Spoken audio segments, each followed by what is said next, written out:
You ask Tiger to solve. This deals with linear equations with one unknown.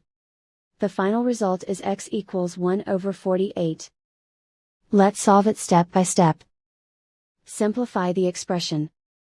Simplify the arithmetic. Group all constants on the right side of the equation. Add 1 to both sides. Simplify the arithmetic.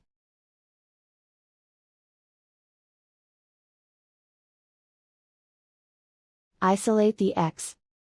Divide both sides by 48.